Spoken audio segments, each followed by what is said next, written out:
Hello, I'm Sunny Williams. I'm up here on the International Space Station. So this is Node 2. This is a really cool module. Of course, most of these modules you'll see they have 4 sides and they're put together. That way we could sort of work on a flat plane, either a wall, a floor, another wall, or the ceiling. But you know, again, all you have to do is turn yourself and your reference changes. The reason I'm bringing that up is because this is where 4 out of 6 of us sleep. And so people always ask about sleeping in space. Do you lie down? Are you in a bed? Not really, because it doesn't matter. You don't really have the sensation of lying down. You just sit in your sleeping bag. So here's one sleep station right here. I'm going in right now. You can follow me if you want. So I'm inside. It's sort of like a little phone booth, but it's pretty comfy. I've got a sleeping bag right here that we sleep in, so we don't have sort of like a little bit of a cover. We don't fly all over the place. But you know, you can sleep in any orientation. I have it sleeping, feeling like I'm standing up right now, but like you saw, I'm on the floor. But it doesn't matter if I turn over and I sleep upside down. I can't have it, I don't have any sensation in my head that tells me that I'm upside down, so it really doesn't matter. The sleep station is also like a little office. We've got a computer in here. As you can see, we've got a couple little toys. I've got some books. I've got some clothes and other things that make it sort of like home. I'm coming out. And just for reference, that's one sleep station. This one's another. Right here. There's one on the ceiling, if you want to call it. Right here. And then there's a 4th on the other wall over here. So all of us sleep in a little bit of a circle. All right, come on back. There's more to show you.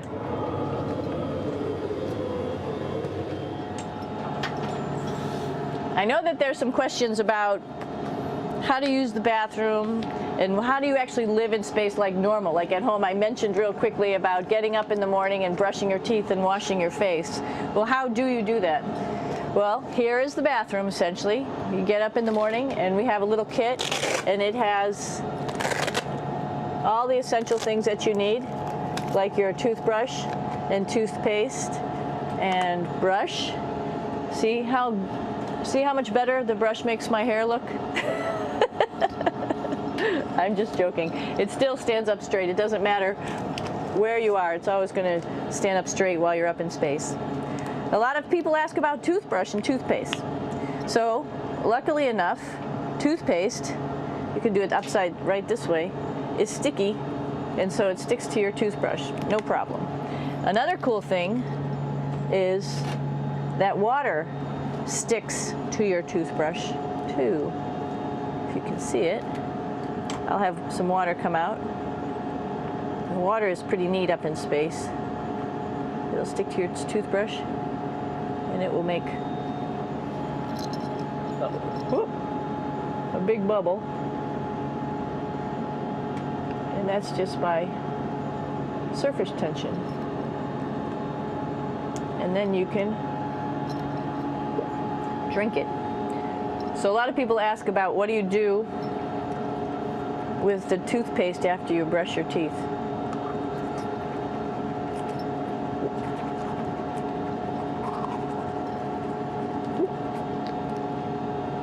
Two options. Swallow it, and it's sort of like mouthwash, but it tastes a little gross. Or you can just spit it out in a paper towel, and then you don't have to worry about it. Swallowing thing I wouldn't recommend at home. I'm only up here for 4 months, so it's not that bad. One of the most pressing questions about living in space, of course, is the bathroom. So let's take a look at that little piece of work. Come on in.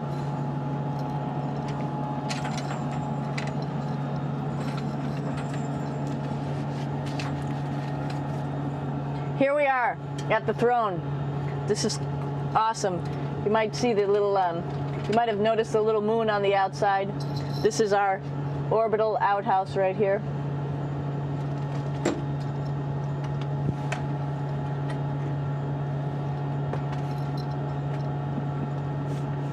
And of course, it serves for two functions. Number two, right here. I'll show you. But you see it's pretty small, so you have to have pretty good aim, and you'll be ready to make sure things get let go the right direction. And it smells a little bit, so I'm closing it up. And that's of course for number two. And this guy right here is for number one. So they're sort of two slightly separate functions, but you can do a little, essentially both, by hanging on right here and doing number one and number two. I might add it's color coded, so you really don't get it mixed up, which is nice. This is yellows for number one. And also there's a selection of paper. People always ask about toilet paper. What do you do with toilet paper? What kind of toilet paper do you have? We have gloves, just because sometimes it does get messy. We have some Russian wipes, which are a little bit coarse if you like the coarse type of toilet paper. We have some nice tissues, which are nice and soft if you like soft toilet paper. We have Huggies, just for any cleanup. You know, we were all babies once, and this sort of helps. And then if things get really out of control, we have disinfectant wipes, just to make sure we clean up here. Because, you know, just like the water I showed you, the number one stuff can sort of go all over the place if you don't aim correctly. And did I mention both of these have a little bit of suction, so they should keep things going in the right direction. But like I said, sometimes things get a little out of control if you are out of control yourself flying around. So we have lots of protective stuff. And of course, you do have your privacy. There's a little door, so other people know that you're in there. Here's a pretty cool place. This is sort of like in your house where everybody meets in the morning. After you wash your face, brush your teeth, you want to find something for breakfast. And this is our kitchen. You might notice there's all sorts of foods here. It's like opening the refrigerator. You got all your different stuff that you want to have: drinks, meats, eggs, vegetables, cereals, bread, snacks. And that's a good place. That's where you find all the candy. Side dishes, and then some little power bars just in case. So we have all this type of food. Some of it is dehydrated, and so we have to hydrate it, fill it up with water. Some of it is already made, and then all we have to do is heat it up. So something like this, I'm pulling out barbecued beef brisket. Pretty yummy. Not only is this food made in the US, but we also have food here from Japan. We've got Russian food. As you can see, all these red containers are filled with food that's from Russia. And then we get some of our specialty stuff, some things that we like, some of our favorite stuff that your family can send up. In fact, I like fluffernutters, and so I got sent up some fluff so I could make my fluffernutter with peanut butter. So you have a lot of food up here, no problems. Now, I'm going to say where we are. So right now, we're in the Japanese laboratory. It's one laboratory out of many here on the International Space Station. It's actually on the left-hand side. If I was the International Space Station and I was flying through space like this, my left hand would be where the Japanese laboratory is.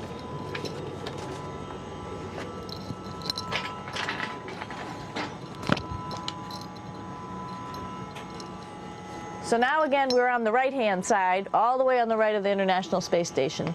This is Columbus, the European module. It has science experiments all over. You could see it looks a little bit crowded. And here we do a lot of our medical experiments.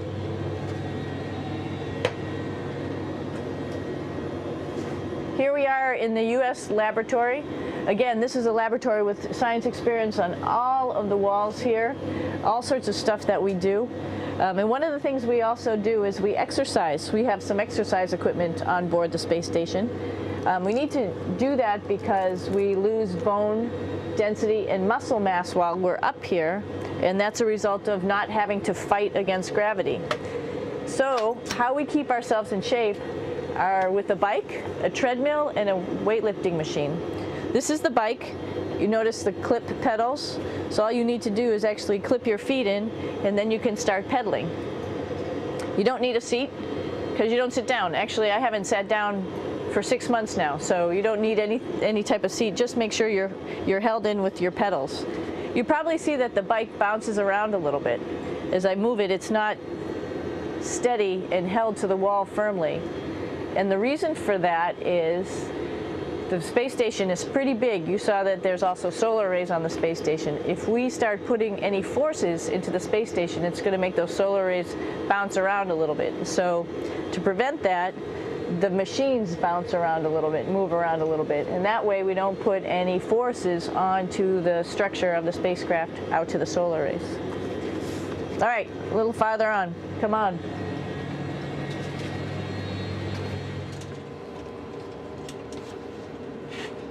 I'm here with my two buddies in the airlock. Actually, these are two spacesuits that are ready, primed up to go outside, as we call it, to go do a spacewalk in case we have to do anything outside. Some of the things we do outside are just like inside, repairs. We have a lot of electrical boxes and machinery and solar arrays, in fact, that I talked about earlier, that are outside, and sometimes they don't work quite right. Remember, space is really cold and really hot, and it's also the vacuum of space with no pressure, and so some of the equipment doesn't work well all the time. So we might have to go out and do a spacewalk. Right behind me is actually the hatch that you go out into space, and right now we have it filled up with a couple other spacesuits because we've got 4 of them up here and some of our tools. But right behind here is the hatch in which you actually go right outside into the vacuum of space. The spacesuit is pretty big, as you can see. It's like being a football player. Part of the reason it's so big and bulky is because of this backside, this backpack. It's like going on a hike with a backpack, but the backpack and the suit weighs about 300 pounds. Luckily in space, nothing really weighs anything, so you don't feel that it's so heavy. But we need to have such a big suit because that guy back there is essentially the heart of the spacecraft. I call this actually a spacecraft. It has all the oxygen for you. It has all the carbon dioxide removal system for you. It also has a heating and cooling system to make sure to regulate our body temperatures while we're outside. It also has a computer, so it tells you on a display here if there's anything that's going wrong with the suit, if we're running out of oxygen, if we have too much carbon dioxide, or any type of electrical problem. So it's a pretty awesome little spacecraft, and actually got to go out, use my little spacecraft a couple times, and it worked like a charm. Lucky that it works very nice. You might want to see what the helmet looks like. It's pretty cool too. We don't usually go out like this, so you usually can see when the helmet's open. So you can see what it looks like inside. Somebody's little head would be inside of here. So you can see, you can turn your head all the way around while you're inside of there, but the helmet stays still. So that's determines how far you could see. And it's usually pretty sunny out there, so we have to wear our sunglasses, and this is our sunglasses right here, which make you look pretty cool.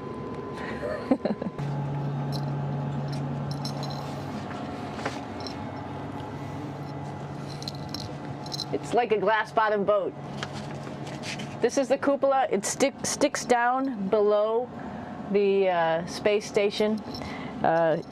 It's one of those places you find yourself hanging out in all the time because all you want to do is look back at our planet. I think some questions I had were about what do you do in your free time? And you can't help but want to just come to the cupola and look outside as much as you can.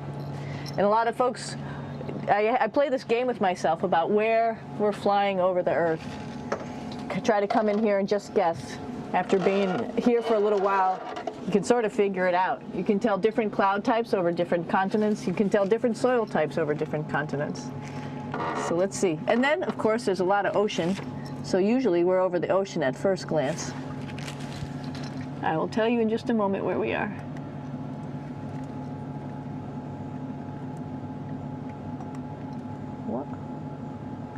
There we go. Oh, right now we are right over Africa. It's a little bit cloudy, as you can tell, but we're right over the continent of Africa. Hey, what's that? I think that's a Soyuz spacecraft. That's the spacecraft that's taken us home to planet Earth today. Oh my gosh. We might have to go take a look at that. That's pretty cool. It's a little bit smaller than the rest of the spacecraft, the space station, so you'll see if we go there, it'll be a little bit more crammed. But we're going, you can look all the way back to the back of the spacecraft, which is where the Russian segment is, and then you could look all the way forward to the front of the spacecraft, where the Japanese laboratory, the European laboratory, and the American laboratory are, and then back to the solar arrays where we started this morning when we were looking out the Japanese window.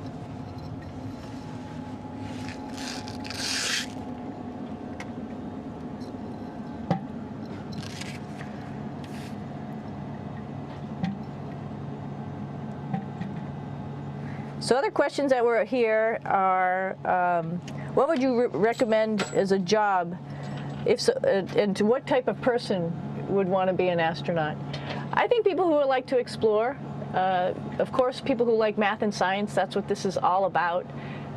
We have people in the office who are doctors, teachers, veterinarians, engineers, pilots, so all sorts of people become astronauts, and I think if you see it's just sort of cool, so I think people who like to do a little adventure and like to do cool stuff probably usually become astronauts.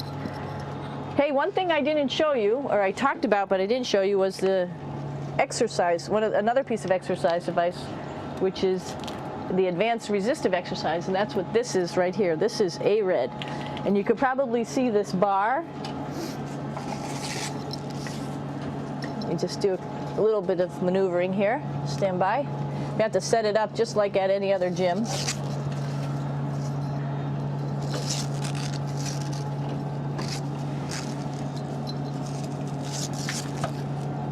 Hold on. Show you how this works.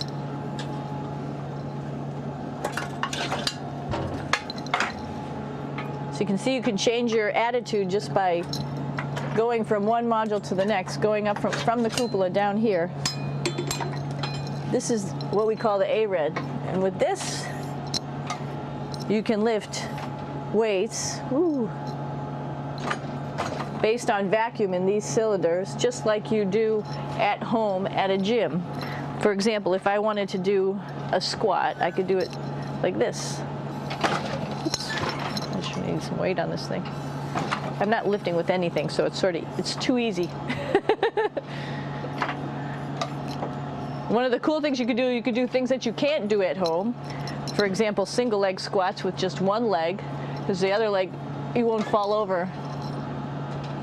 So all sorts of stuff. You can also do bench press. We have a bench that we could add on here, so you can work on your beach muscles.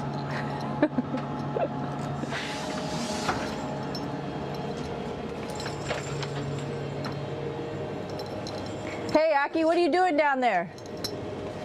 Crashing things. This is one of the cool things about space, too. It sort of looks like there's a big old hole here, but you don't even think twice about it. You could just jump over the hole. Or, if you want, you can go jump into the hole. I'm coming down. Woo!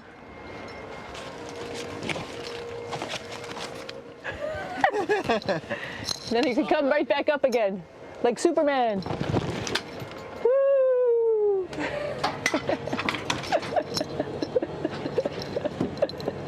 We're lucky we have a really cool big space station that you can fly around in. That's actually called the PMM. You might have saw it out the window. It's a big silver canister. What's really great about that is it's essentially our closet in our pantry, or whatever you want to call it. We have extra food down there, we have extra clothes, we actually throw the trash out down there. So it's nice and organized, and we have all of our stuff that we need while we're working in all these other modules all stowed in this location down here. And it's a lot of fun to play in. So we're going into the Russian segment. Be ready. You don't need a passport either.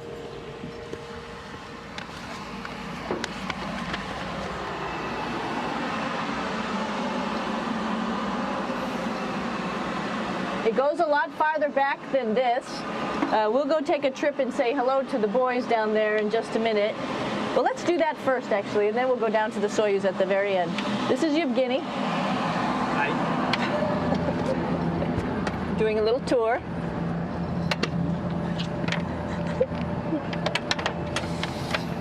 This is the FGB, and what's cool about this module, it is actually the very first piece of the space station that came up in 1998. The space station has been around for about now manned for 12 years, but it's been up in space for about 14 years. And this was the very first. It is like the Russians' PMM. It has a lot of storage, as you can see.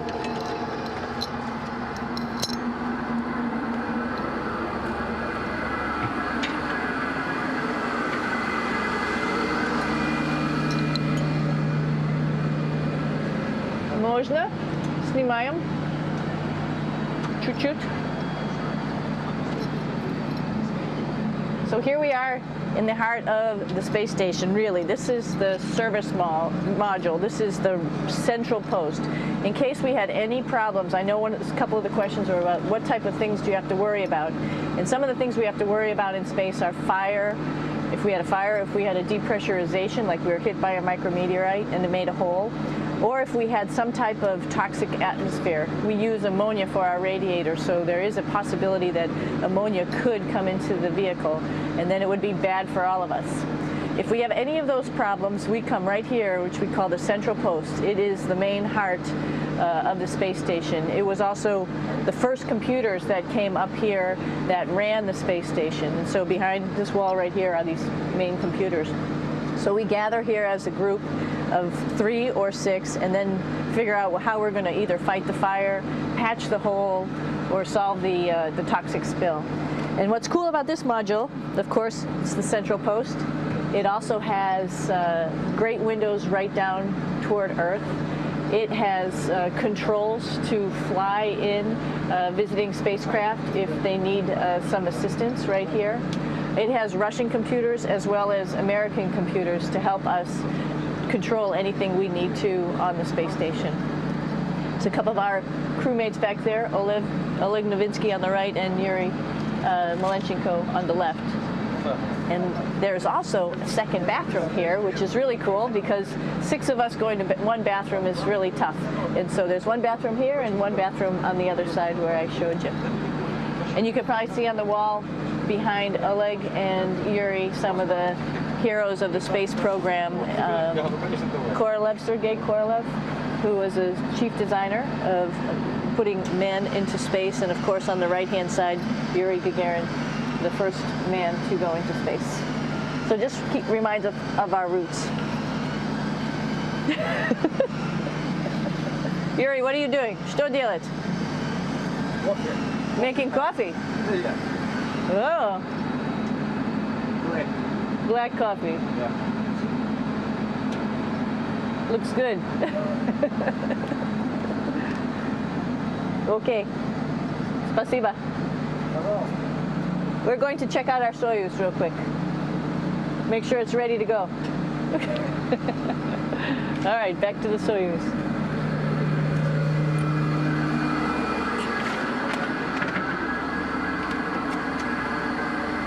I'm going to stop here just for a quick second.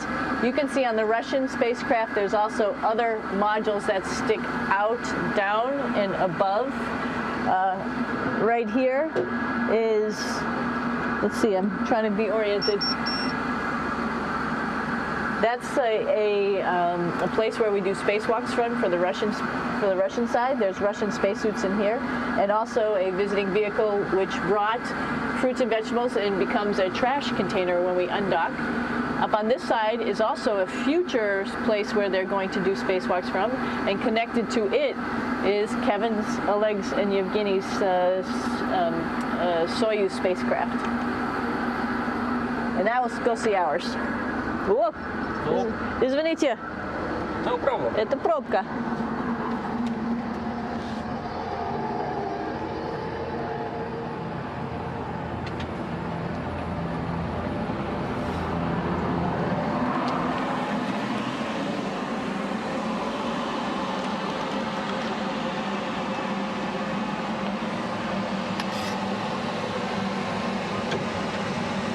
coming down.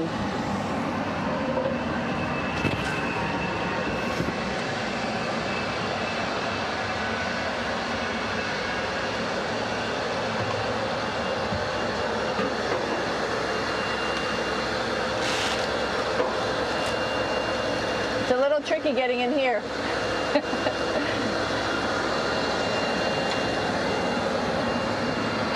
This is the docking probe right here, this big thing. This helps us connect to the spacecraft. This probe actually sticks into this cone, and that's how the spacecraft, our Soyuz, becomes connected to the ISS initially. That is then replaced by clamps, which are around here, that will allow the two spacecraft to be stuck together. And then you can remove the probe and the cone.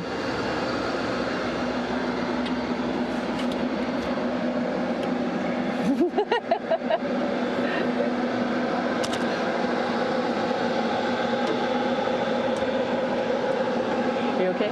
All right, so here we are in the Soyuz. This is what we call the BEO, the living compartment, bytovoy otsek in Russian. It also has a little bathroom. It's not as good as the other bathrooms, so we try not to use it too much. It has drinking water in it if we need something to drink. And then, of course, it's filled up with a lot of cargo for us. Bringing up and also bringing back down. It has a second purpose when it comes back to Earth. It serves as a garbage container. During the descent, we'll get rid of this area right here, and everything that's in it will just burn up as it's coming into the atmosphere, so that way we can get rid of a little bit of trash. But the main area where we were on launch and where we're going to be on descent is down here, because we're not part of the trash. So we're in a safe place. So we're in the descent module, SA. It's a little small, but you can get in.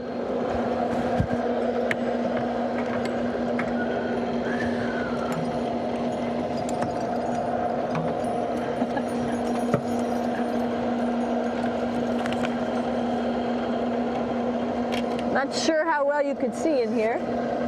Hold on for a second. I'm going to turn it up this way, just so you could see the hatch and you could see Kevin. It's a little bit small, but we'll come in and show you around. You coming in? Probably not. Okay.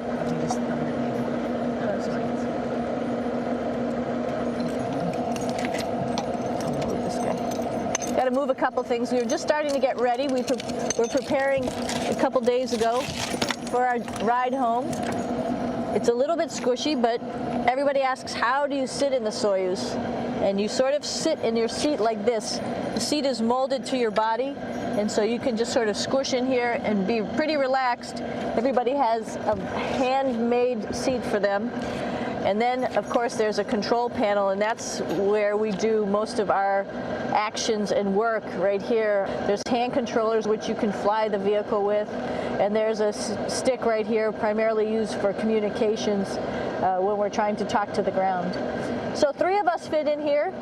Like I said, it's a little squishy, but somehow it seems like we all managed to get in here and fit pretty well, and it's a pretty safe ride home.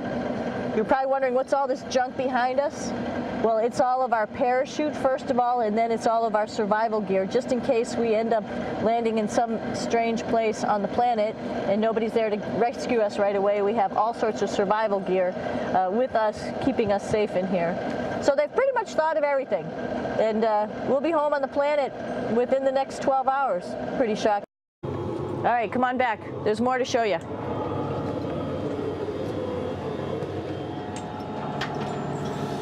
I know that there's some questions about how to use the bathroom and how do you actually live in space like normal, like at home. I mentioned real quickly about getting up in the morning and brushing your teeth and washing your face. Well, how do you do that? Well, here is the bathroom, essentially. You get up in the morning and we have a little kit, and it has all the essential things that you need, like your toothbrush and toothpaste and brush. See how much better the brush makes my hair look? I'm just joking. It still stands up straight, so it really doesn't matter. The sleep station is also like a little office. We've got a computer in here As you can see, you've got a couple little toys. I've got some books. I've got some clothes and other things that make it sort of like home. I'm coming out. And just for reference, that's one sleep station. This one's another, right here. There's one on the ceiling, if you want to call it, right here. And then there's a fourth on the other wall over here. So all of us sleep in a little bit of a circle. Doesn't matter where you are, it's always going to stand up straight while you're up in space. A lot of people ask about toothbrush and toothpaste. So luckily enough, toothpaste, you can do it upside right this way, is sticky, and so it sticks to your toothbrush, no problem. Another cool thing is that water sticks to your toothbrush too. If you can see it, I'll have some water come out. The water is pretty neat up in space. It'll stick to your toothbrush and it will make a big bubble. And that's just by... Hello, I'm Sunny Williams. I'm up here on the International Space Station. So this is Node 2. This is a really cool module. Of course, most of these modules you'll see they have 4 sides and they're put together. That way we could sort of work on a flat plane, either a wall, a floor, another wall, or the ceiling. But you know, again, all you have to do is turn yourself and your reference changes. The reason I'm bringing that up is because this is where 4 out of 6 of us sleep.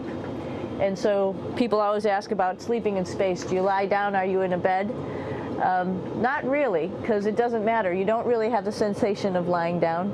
You just sit in your sleeping bag. So here's one sleep station right here. I'm going in right now. You can follow me if you want. So I'm inside.